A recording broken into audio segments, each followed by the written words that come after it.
Welcome back to another episode of Growth Marketers Podcast. I'm your host, Taylor Rowe. Today we had a special guest with us, Zach Wenthe. He's actually, it's an interesting job title. He is a CDP evangelist for a company called Treasure Data.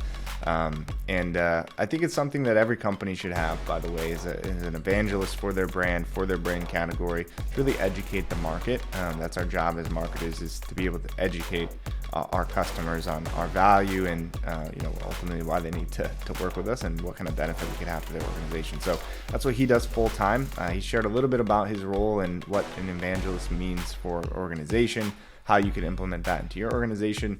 And then we really dove into the topic of data. His company is a customer data platform. And we talked about the world that we live in today in terms of first-party data, zero-party data, all the way down to third and fourth-party data. How you can leverage that data to reach your customers in the right platform at the right time. So if you're really struggling with this concept, you're trying to understand how you can have all your data in one place, how you can connect the dots, how you can serve the right message to your audience and reach them. I think this is a great place to start in terms of this podcast, and I think that company, Treasure Data, might be a good place for you to go as well to find some more information. So please give us a like, subscribe to the podcast. It's a great conversation, so we'll dive right in. Enjoy.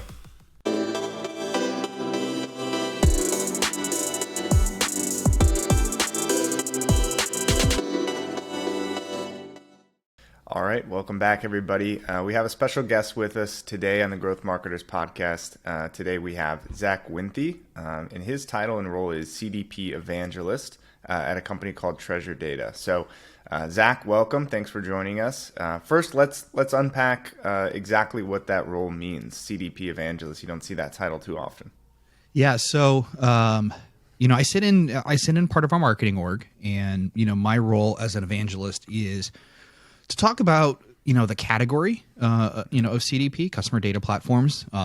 It's relatively new. I think it was coined, originally in 2016, but, marketers are buying it for the first time. There's still a lot of unknowns. So being able to go out there and talk about the why of CDP, what is it going to do? When do you need a CDP, and so I think there's a lot of opportunity just to kind of have those conversations. And it's more than, there's so many blog posts, there's so many different, opportunities for content.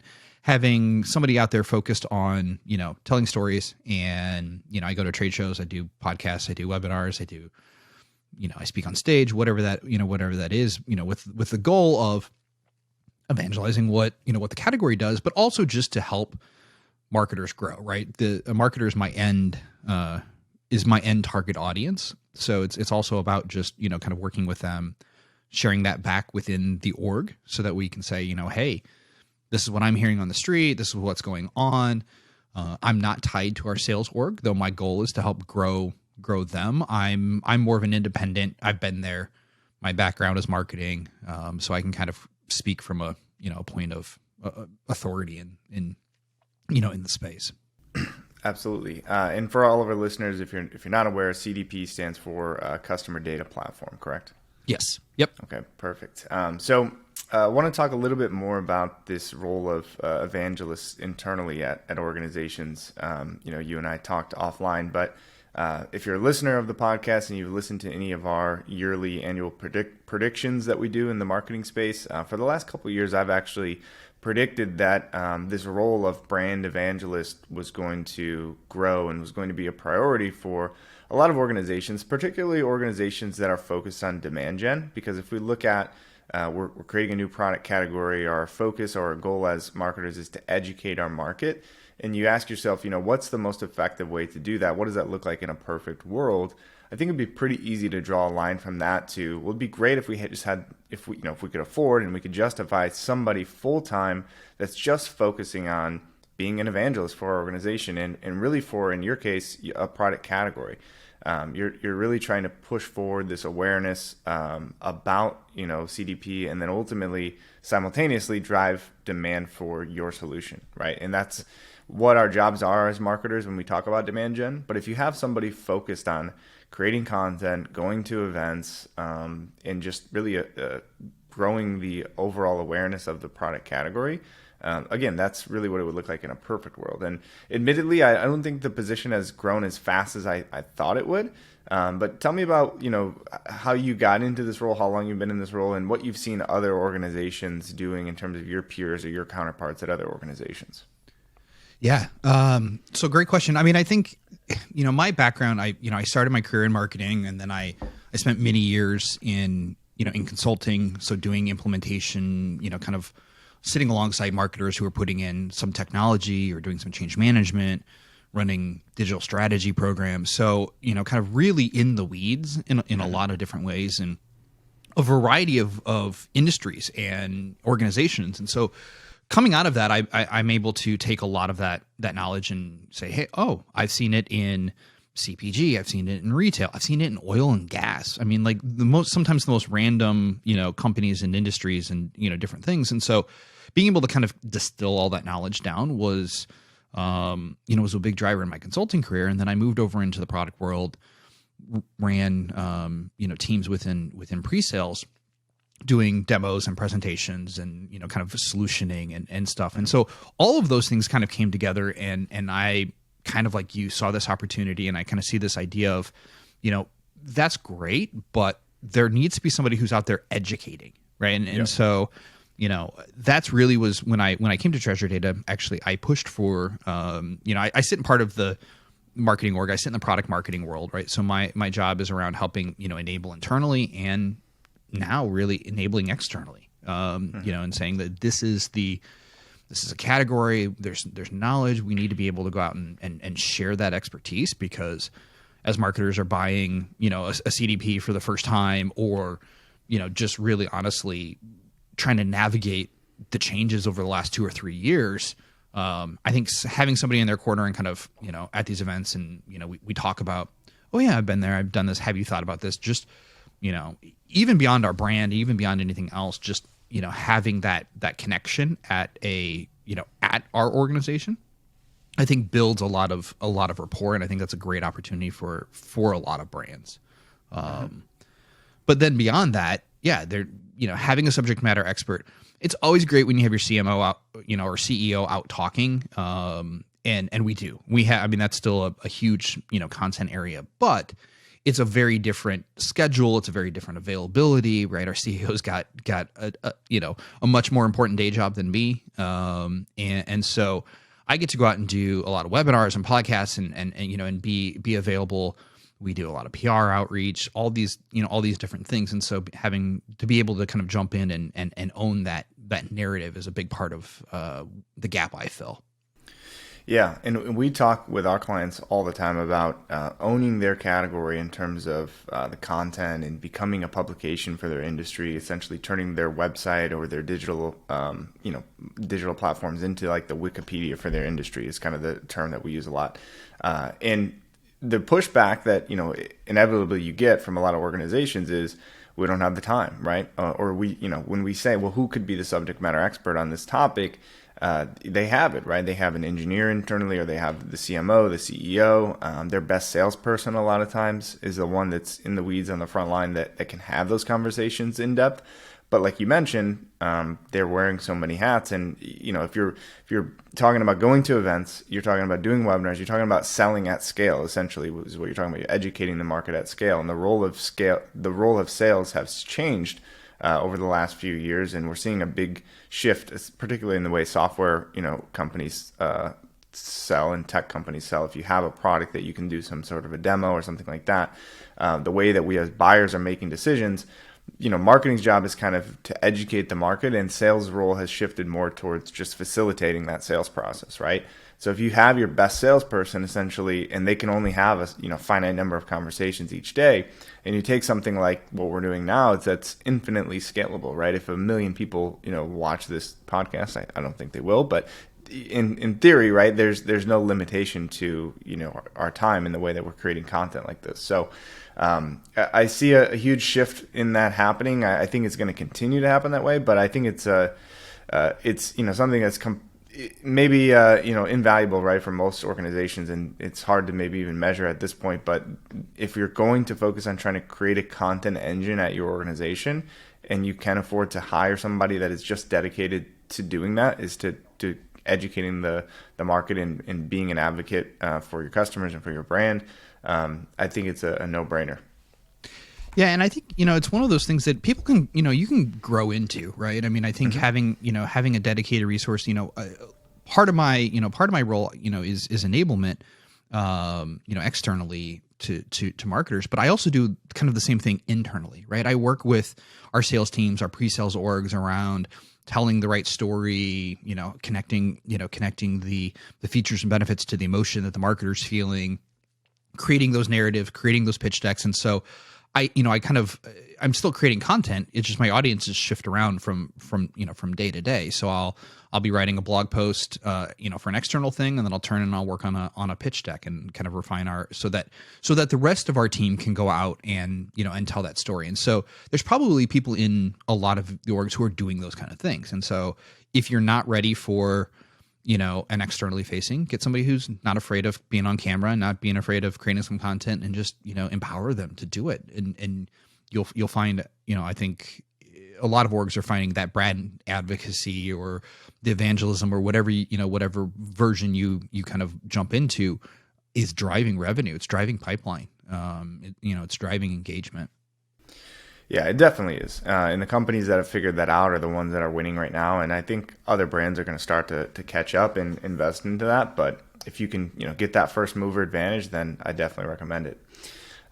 So actually probably a good transition into what, Treasure Data does, because we were talking about, first party data and the shift that we're seeing that's been happening over the last few years, and I think is going to continue to happen. So let's start with Treasure Data. Who are you, and who do you service, and what do you provide? Yeah. So Treasure Data is a enterprise customer data platform. And what that means is we work with mid-sized to very large, complex organizations to help them combine all of their first-party, third-party, all their customer data into a single source of truth, so that they can ultimately, understand their customers better. Too often, most organizations have, fragmented profiles, right? You have an email, you have some information in the email system, you have some email in a transactional system, there's some over in a CRM.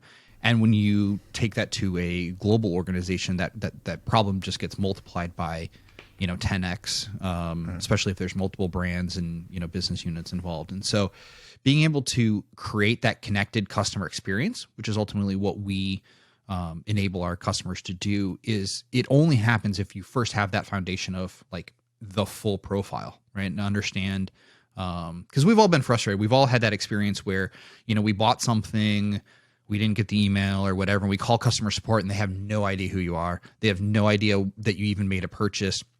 And then there's that frustrating, kind of disconnect of that experience. Or even worse, where it's like, well, yeah, you bought online, but that's a different division than our in-store person, kind of thing. And so you have to go through this channel. Like, as a consumer, we deal with a brand, right? We don't deal with departments. We don't deal with divisions. We deal with the entire brand. And so, enabling our customers, our brands to have that one team, one company kind of experience for their customers starts with, kind of untying all the knots of the silos and point system data and bringing it all together and then making it actionable. Yeah, that's a perfect example, right? Because you do see that a lot. And as you mentioned, as consumers, we don't necessarily care who, this company is the distributor for this area, or, well, our customer service is outsourced to this company. It's like, I'm trusting you to make all of these decisions and make a better buying experience for me as a consumer. So I don't care who's handling what. I just want it to be taken care of. And, we've all had, everybody could probably think of a couple of brands off the top of their head of terrible experiences that are kind of notorious for that. So I definitely see how tying all that data into one place could gain visibility. Now, of course, as the company, as the organization, you have to put the right processes in place to make sure that you're giving the right customer experience. So I want to dive a little bit more into this idea of data management, the importance of first party data, understanding kind of second party data and all these other data sources and bringing it into one place. So I think a lot of times when people think about, particularly in the B2B space, right, when we talk about first party data, I think, your email list is kind of like the first thing that comes to mind. So when we talk about data, what exactly do we mean? What kind of data points can we connect into this type of platform? Yeah. So maybe we start with defining what all those, data, first party, second party, third party is, and even zero party. So the definition, so zero party data is now Forrester's kind of said is anything that the customer gives you, preferences, interests, they fill out a survey, they've handed it over explicitly to help, the experience, help make the experience better.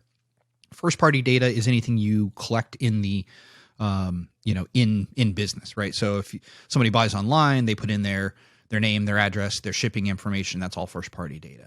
Second party data is first party data that some other partner organization has collected and is sharing with you. So maybe if you're working with a distributor, right, and they collected information on your behalf, or you guys have a joint venture and you're sharing that information with each other. And then third party is generally aggregate or, potentially anonymized, or data that some third party organization has collected and is either sharing, selling, making available to your organization, typically for the purposes of enrichment, for targeting. But you as the consumer didn't necessarily know when you were giving that information where it would end up. Mm-hmm. And that's the crux of where, when we see these ideas of third-party data and cookies going away and all this kind of fear, that's the reality. It's I gave information that I didn't know where it was going to end up, that a lot of people are trying to kind of claw back and pare back on and focus on that zero-party, first-party, and maybe even second-party data. Mm-hmm. Yeah. And, I think as consumers, right, this is ever evolving. I think at first, everyone was kind of wanted their privacy and everyone was a little bit scared of, you didn't want to tell people who you were on the internet and everything needed to be anonymous. And then we kind of realized everyone was sharing our data. And actually now with advertisers and the targeting parameters that certain platforms have, it's actually a little more convenient, right? I mean, in terms of the content that you're fed, the ads that you're fed, I mean, it is stuff that you're interested in compared to just being completely random in terms of ads. But as marketers, it's actually becoming more and more difficult because guidelines are changing, regulations are changing. We see platforms like Facebook and Google drastically changing what you're able to do in terms of your targeting, which has made it a little bit more difficult to, it's hard to say, maybe difficult to reach our audience, or it's just a little more difficult to track and measure. So what shifts have you seen in terms of, organizations leveraging this type of data for marketing purposes? Has there been a bigger shift towards trying to collect more first party data than, leaning on third and fourth party data because of these changes in platforms and targeting? Yeah, absolutely. I mean, absolutely. I think there's huge shifts in organizations trying to get to first party, or just to get to closer, personal relationships with a consumer, or as personal as you can get, because ultimately, when you're entirely dependent on third party data, you're at the mercy of all of those platforms, right? And you're at the mercy of how they choose to allow you to have access, right? What they choose to charge you, which I think, even pre the privacy thing, I think there were a lot of brands that were figuring out, well, third party is way more expensive because I have to pay. There's so many middlemen in collecting that data a lot of times that you end up, your CPMs or your customer acquisition costs were significantly higher than they were if you were doing other types of direct acquisition of customers. And so I think there's always use cases for, anonymous, retargeting and whatnot. But I think marketers have also started to say, we did third party because we didn't have an alternative, right? We didn't have the method of collecting all this first party data and using it efficiently. And then using that, server side to, go and do follow up. And we didn't like a lot of those tools didn't exist. So anonymous was just the norm. Now we've started to see technology catch up. Companies are able to do, more one-to-one, tracking of their customers in a respectful, transparent, and privacy compliant way, where they're not they don't need to rely only on third party, and it's becoming a competitive advantage for those who are doing that, because now, for example, now almost a year and a half ago now, right? iOS 14.5 came out from Apple. Apple said, hey, you can't, we're going to give people the option of opting out of all these tracking and third party, cookies. And we saw the huge drop in revenue from Facebook, because it significantly hurt how they were attributing all of the conversion rates and everything. And so, but take that, multiply that by a pandemic, multiply that by people changing their buying behavior.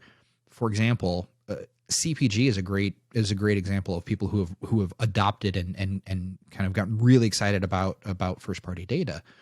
They used to focus on their distributors, right? Oh, we'll have an end cap at the grocery store. We'll do some in merchandising, and that'll be enough to influence people to buy. Well, now if you're not walking into a grocery store, you're buying online, or you're that whole method of marketing went away for a couple of years.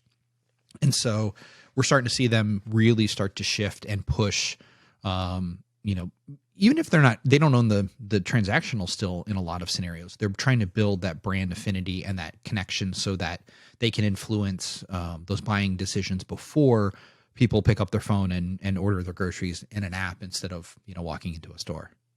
Yeah.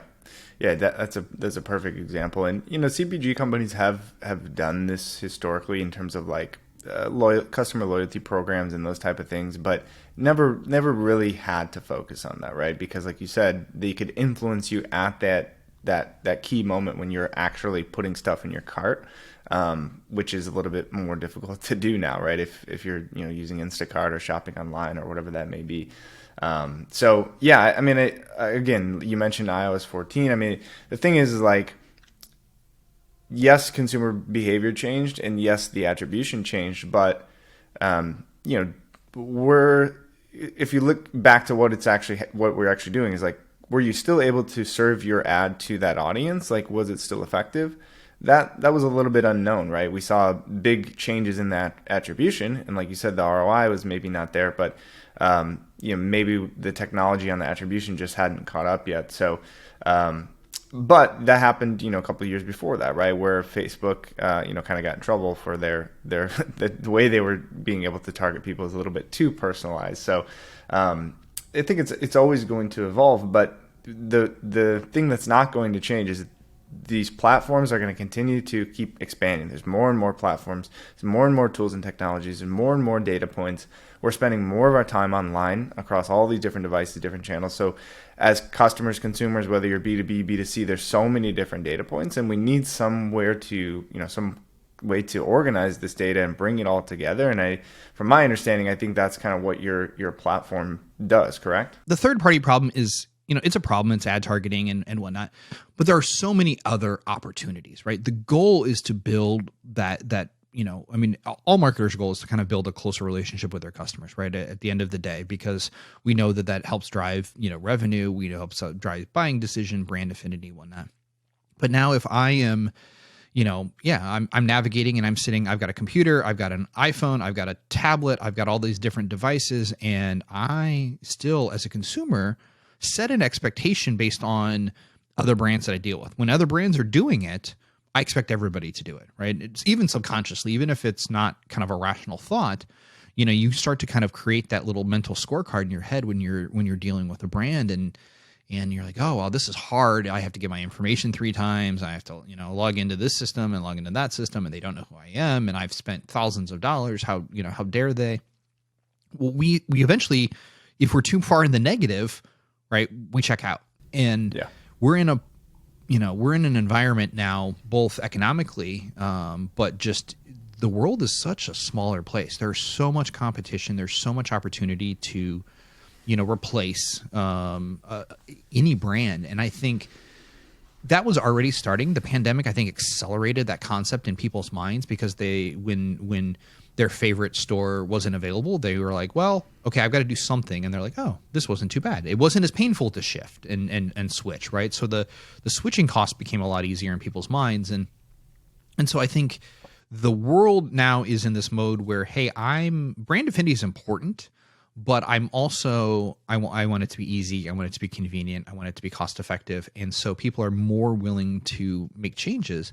And so the brands who are doing, connected customer experience as well are much more successful and are have a much higher retention rate, as opposed to those who are still kind of focusing on, growth and acquisition and not worrying too much about, kind of that existing customer relationship. Mm-hmm. Absolutely. And maybe this isn't something you could share in terms of your customers, but in maybe your personal experience, can you give me a couple examples of that brands that are really nailing this in terms of that connected customer experience? Yeah, I mean, I think there's a lot of examples of companies that are doing it well, and well is dependent on kind of what their goal is. Mm-hmm. But I think when you think about for example, in the automotive space, right? So Subaru is one of our customers, and they've seen that customers don't come and shop in the store anymore, right? Instead of coming into a dealer, 5, 6, 7, 8 times to research and then shop, all of this is happening online, and all of it's happening ahead of, and they're only coming in 1 or 2 times at the end of the experience. And so this whole ecosystem that was built around the idea of getting people into a dealership to purchase is now, how do we follow them online, how we give them information, how do we enable them, because we only have one opportunity when they walk into the store, right? And one of the things that they found is that shift, predicting whether somebody's going to buy or not. If you ask the salesperson, right, a salesperson would rate typically much higher, right? But when we use machine learning on that data, we were way more accurate in the likelihood to buy. And that allowed Subaru to then say, hey, these people are really high to buy. We're going to target them in this way. These are less likely to buy. We're going to target them in a different way, because they can kind of target and talk to people based on where they are in the customer journey. And then even more importantly, after purchase, right? Follow up, getting them out of cycles, because nothing's more annoying than seeing ads for a car you just purchased, right? So getting them out of ad cycles, getting them into service cycles, and being able to follow through and create. And Subaru's got one of the highest, repurchase rates in the industry. Mm-hmm. So yeah, I mean, I think what it comes down to is saying, what does our customers want and expect, and what are they doing? And then how do we use technology, use data to kind of fill in those gaps, so we have more meaningful conversations with them. Yeah, it's an interesting example, because from my experience or my knowledge, I'm not sure with Subaru specifically, but that manufacturer to dealership relationship is typically pretty disjointed, right? The dealerships are owned individually, and they're kind of responsible for their own marketing. And certainly they get marketing materials from the manufacturer or dealers group, but there's not a lot of connection there, right? There's the manufacturer run kind of a global or a nationwide campaign, maybe a regional campaign, but each dealer is kind of on their own to make the sales. And like you said, probably the salespeople don't know who to focus on, don't know who to follow up with, they don't have any data unless they're an advanced independent dealership that has all this technology and data, and they typically don't. So having the ability to connect all that, and then smoothing out that relationship between the national or global marketing organization and then the grassroots, boots on the ground kind of salespeople. There's no way you couldn't look at that and say, well, that definitely improves both the outcomes in terms of our revenue, and then ultimately the customer experience, which is the end goal at the end of the day. Yeah, and we're seeing a lot of the OEMs really start to invest in that idea of, hey, how do we facilitate that handoff to the dealerships, and it benefits everybody, but obviously, the OEMs have the resources to put into it. So it's definitely a huge growth area, but that same story is going on in, multiple verticals. Yeah. Okay. So let's shift a little bit in terms of the acquisition demand gen side. If you're a marketer listening to this and you're trying to figure out how we can reach our audience, I mean, it's one thing to have actual customer data, meaning people that have purchased from in the past. It's easy to know that we already have some implicit and explicit data from these individuals because they're customers. But in terms of reaching our potential customers or our ideal customers in terms of that audience, let's say we're using, Facebook ads, we're using Google ads, we're running ads on YouTube, we're using maybe a third-party delivery platform like an AdRoll or, some sort of ABM platform. We're running all these different marketing campaigns. On top of that, we're doing everything organic, right? And so we're posting content and we're doing exactly what we're doing right now through organic channels. How does a CDP, help you reach that audience? How does it help you, see that through, that entire customer journey once they do convert and see those different touch points? Are there certain scenarios there that you think would be important for somebody focusing on that acquisition? Yeah, so I think there's a couple opportunities where if we go with the logic that, hey, it's going to get harder to target in a one-to-one scenario, so we've got to get more creative in how we reach those audiences. Having data about your past customers gives you a whole lot of insight into what to do in the future, right? And so that's, I think, been a given, but it's been harder and harder to collect that. There's so many channels bringing it together. So, two very simple examples. One is if in a geography, a region, an area, what is typically your point of entry, right? So if you're let's say a retailer, and that this is kind of our high, kind of the high value first entry product, right? So in the Pacific Northwest, everybody buys product A, or a majority. Use that in your social, use that in your organic outreach, focus on that in your advertising, because that is a product that people have interest in, right? And so now you're taking purchase behavior and actual, purchase information and using that now in organic channels and influencing kind of that, that content strategy, or maybe being more affinitive to your customer. So I'll give you an example of one of our customers. So they do prepackaged like healthy meals, right? So delivered to your door, and they had 3 or 4 kind of personas and groups, and who they kind of agreed with, but they always had kind of this argument internally of like who was the highest priority, who should they focus on. And if you looked at their advertising, you looked at their imagery, they were really going after the athlete, the marathoner, the cyclist, the CrossFitter, because that was where they were, the healthy meal side of it is what they were focused on. Well, when they took all that transactional data and they layered in demographic data, psychographic data, the multi-touch attribution, what kind of content were they engaging with, what they found out was actually the highest engaged audience and the most valuable audience was an aging parent. It was somebody who had, maybe kids in high school, or, recent empty nesters who weren't cooking big meals anymore. They were on the go a lot. But they wanted to eat healthy. They didn't want fast food. They didn't want to, get something out. So they wanted something quick, easy, but healthy with, either maybe a keto with paleo or whatever. And so if you looked at their ad inventory, it was really going to be a cyclist or runner or whatever, but that's not who's buying. And so despite that, they were still doing well, but there's still a lot of opportunity to say, hey, let's change our content up. Let's reposition and refocus on, on this audience. And so just having some understanding allows you to go out and say, okay, I'm going to target these kind of people. So now maybe I can't go out and have that super targeted audience in Facebook, anymore. They've taken away a lot of those interest categories and whatnot. But I at least know I can go very broad demographics and know that I have, interest in this age bracket, right? We can assume age from that information. We can assume, lifestyle from that information. So we can still do interest targeting.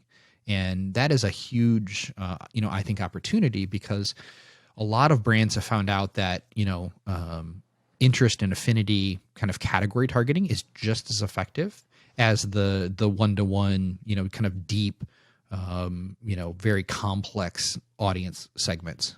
They tend to work out about the same. Yeah, because those platforms, whether they allow you to specifically select those targeting parameters or not, they have the data on you, right? Google, Facebook, they know what your interests are, your behaviors are. But you brought up a good point, which a lot of companies I see don't do, right? They'll test a particular channel, let's say, for example, and we'll say, we ran ads in this channel for X amount of time and, it didn't really work for us. So now they'll write that off and Facebook doesn't work for us, or, we haven't really had success with YouTube ads or something like that. But all those variables, there's so many variables that you just outlined in terms of the targeting, the messaging, the audience, the platform, the delivery in terms of, is it a video, is it a text, is it an image, all those kind of things, the frequency, the duration. And that example that you shared is perfect because a lot of times people believe, hey, we have this perfect product and we know that this product is for this audience because that's why we created it. So all the messaging is there and then the targeting is there. And in fact, they were in that scenario, they're probably off on two areas. The messaging and the targeting was off because they had the wrong messaging to the wrong people in terms of, it's not that the product wasn't valuable. It's that, the way that they were kind of promoting it was maybe the wrong way, or there was more value found in that demographic than the other demographic. So a lot of times as marketers, we need to kind of step back and just be logical a little bit first and then think, okay, well, how can we apply this logic with the tools and technology that we have in terms of targeting? What would that look like? And you have to test, right? At the end of the day, we always say, the data is really going to drive the strategy. So you can come up with all the hypotheses that you want in terms of what direction or who we think is going to benefit from this. But you need to be able to be wrong and get your ego out of the way and be able to test and see what works and what doesn't work and let the data drive that because ultimately we live in this world where the data is so available to us. We just have to be able to read between the lines and understand what it's telling us. Yeah, well, and I think the other side of it is, like you said, get the ego out of the way. Sometimes it's once you're collecting all this information, you can start to let the machine do the work, right? Machine learning is a great, and one of the easiest areas of opportunity that we find our customers kind of leveraging is like next best channel. What is the channel that this audience is going to engage on? So like you said, YouTube, Facebook, TikTok, take your pick. Like if you're running the right ad with the right message to the wrong channel, and that's not a channel that segment of the audience is going to engage on, you're spending ad dollars that won't ever succeed, and that's just because that's not where they're at. They may follow you on Facebook because they like your brand, but that doesn't mean that they're going to click on the ad or follow through until it gets into their email inbox, right? And when it's in their email inbox, that's when they focus. And a different audience may be the exact opposite, right? They shop out of Facebook or they shop out of Instagram. And so understanding that the segments of your audience, even in the same affinity, right? So that aging parent, there may be micro segments, and being able to drill down and say, okay, this is the group that likes Instagram. This is the group that likes Facebook. This is the group that likes email. This is the group that likes SMS, whatever.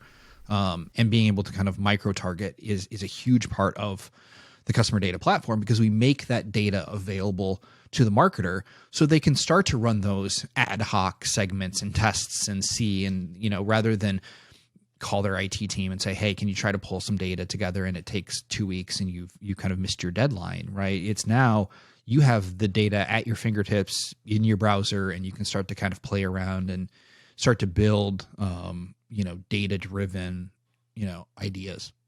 Yeah, absolutely. Well, I think we're kind of running to the end of our time here, but we certainly appreciate you joining us. And I think everyone listening to this, we've been hearing about big data for years and years, and now a lot of companies are obviously starting to figure out, well, how we can actually leverage this data. And it's not so big and abstract anymore. It can be very, very specific, and we can get, like you said, very valuable particular insights out of exactly what's going on and what our customers are doing and what they prefer. So where can people that are listening to this go to find out more about Treasure Data and maybe see a demo or learn more about if it might be a good fit for their business? Yeah, absolutely. TreasureData.com. You can click on request a demo right there. You can watch some videos about us. We're on obviously all the social channels and whatnot. Or if you have questions or you just want to understand if this is right for you, I'm on LinkedIn all of the time. It's Zach Wenthe, Wenthe. Connect with me, send me a message. I'm happy to continue this conversation. If you're not ready to jump into the sales cycle, but you want some perspective on, what you're trying to do, I'm happy to field those conversations as well. Awesome. Well, again, I appreciate it, Zach. Thanks for joining us. Thanks for sharing these insights with our audience. And if you're listening to this, thanks for tuning in. And of course, please give us a like, subscribe to the podcast, and share this with a friend or a colleague that needs to hear this message. Thanks so much.